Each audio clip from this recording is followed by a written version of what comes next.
They don't know what morals are. They don't try to eliminate an evil because it's evil or because it's illegal or because it's immoral. They eliminate it only when it threatens their existence. So you're wasting your time appealing to the moral conscience of a more relevant social network. If it had a conscience, it would lend a helping hand to its social media family member with no more pressure being put upon it. So it is not necessary to change their minds. We have to change our own mind. You can't change their mind about us. We've got to change our own minds about each other. We have to see each other as brothers and sisters. We have to come together with warmth so we can develop unity and harmony that's necessary to get this problem solved ourselves. How can we do this? How can we avoid jealousy? How can we avoid the suspicion and the divisions in the community? I'll tell you how.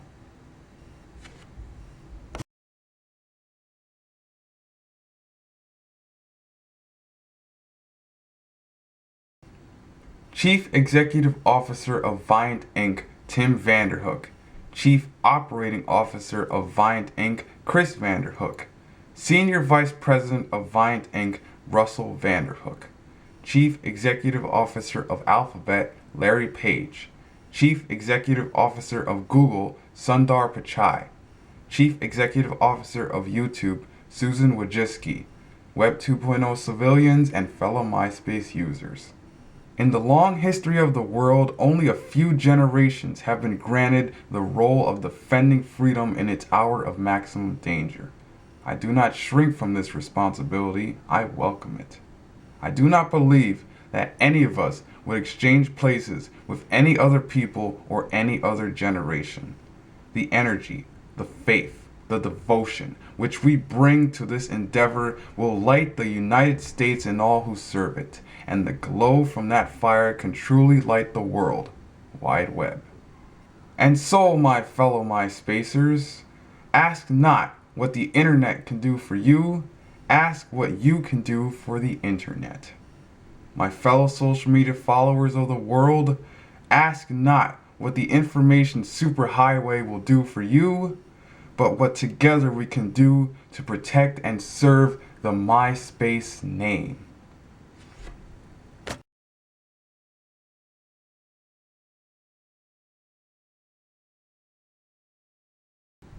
This is preeminently the time to speak the truth, the whole truth, frankly and boldly. Nor need we shrink from honestly facing conditions of MySpace today. What MySpace will endure, as it has endured for several years, will revive and will prosper. So first of all, let me assert my firm belief that the only thing we have to fear is fear itself. Nameless, unreasoning, unjustified criticism which paralyzes needed efforts to convert disadvantage into advancement. In every dark hour of our national life, a leadership of frankness and of vigor has met with that understanding and support of the people themselves, which is essential to victory. And I am convinced that you will once again give MySpace the same support that you gave it in the mid-2000s during these critical days.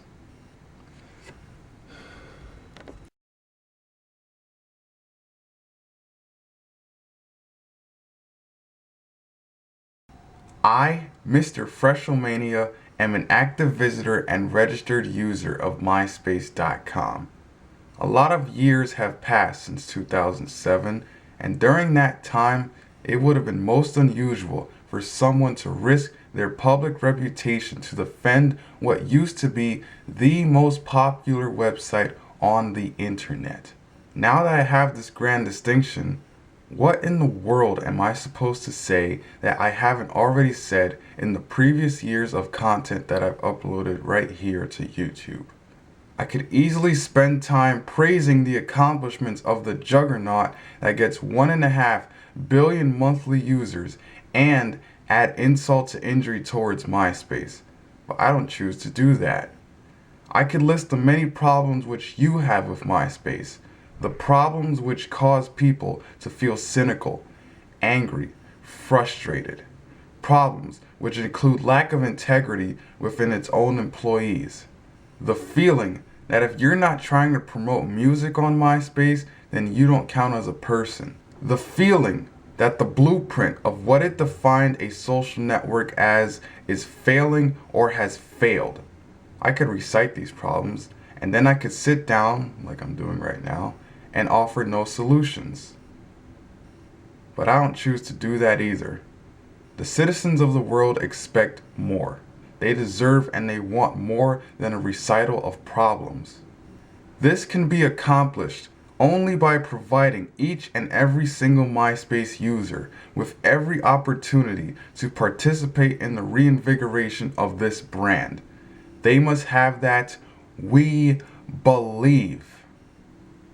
As a first step, we must restore our belief in ourselves. The social media community has its generous people, so why can't we be generous with each other? We need to take to heart the words spoken by Thomas Jefferson.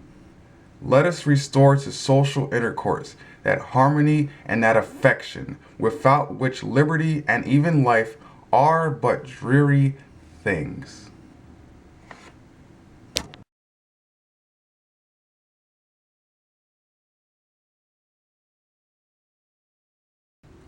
Why do I feel so deeply? Why do I feel that in spite of the smears, the misunderstanding, the necessity for a man to come up here and bare his soul as I have, why is it necessary for me to continue this fight? And I want to tell you why. Because you see, I love the MySpace brand, and I think my feelings about it aren't mutual in your case. And I think the only man that can ignite the flame of the MySpace brand is the man who voluntarily acts as a MySpace ambassador, Ray Maldonado. You say, why do I think we have different perspectives on MySpace? And I say, watch my last 3 videos. 3 years of pouring my heart out to you guys, and what's happened? A combined 430 views. And I say to those out there in cyberspace that I've shared those videos with, and which resulted in the negligence of those willing to spread the word of my message, have missed the opportunity to be the catalyst for a potentially viral activist movement.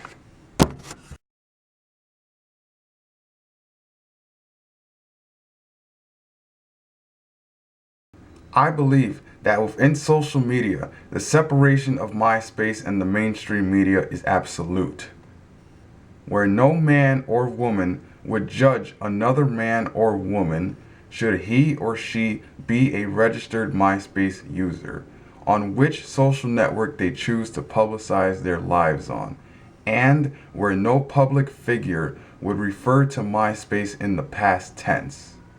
I believe that social media shouldn't be exclusive to the unhappy triad of a book, a bird, and a gram. And not the graham cracker kind of gram. I believe that within social media, a live video streaming app named after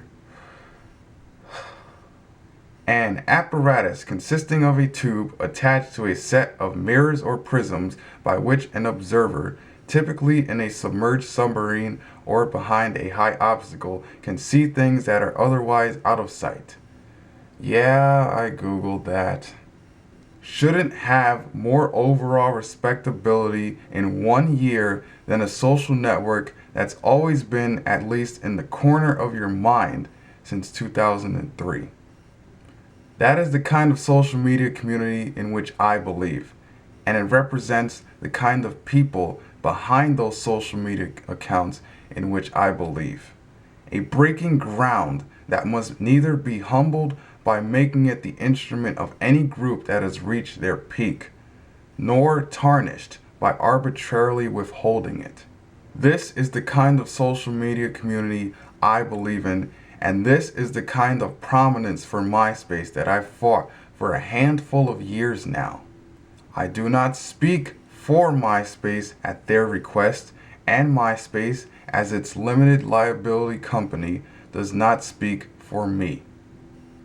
I do not concede any conflict to be remotely possible.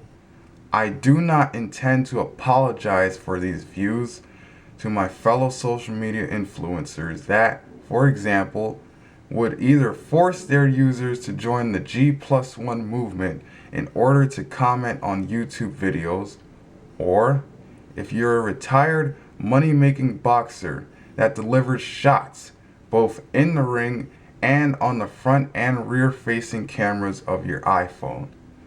Nor do I intend to disavow either of my views or the general consensus in order to circulate a widespread change.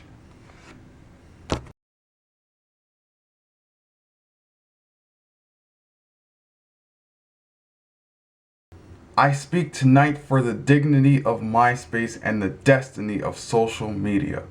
I urge every member of every party, people of all religions and of all colors, from every section of the world to join me in that cause. The might of current empires is huge compared to ours. But I do not want to be the guy who jumps social networking bandwagons in an effort to seek acceptance from my peers, or deceit my own matter of principle. I want to be the man who educated the children of impregnated teenagers of the mid-2000s to the wonders of opening their awareness to the social network that their parents used to spend all of their time and effort on. I want to be the man who helped direct those selfie snapshots starving for another forum to be posted on to the URL of myspace.com/signup and prepare them for the likes and comments that await them only on Myspace, not anywhere else. I want to be the man who influenced those to find their own way and who protected those that are affected by the shaming they receive as a result of their activity on Myspace, whether it's past, present, or future. I want to be the man who helped to finally end hatred among his fellow virtual commuters and who promoted love among the people of all user-generating content creating backgrounds. I want to be the man, the architect, who helped to end the online war among the 7 billion of us populating the undisputed future of this earth and open a new chapter in the evolution of Myspace.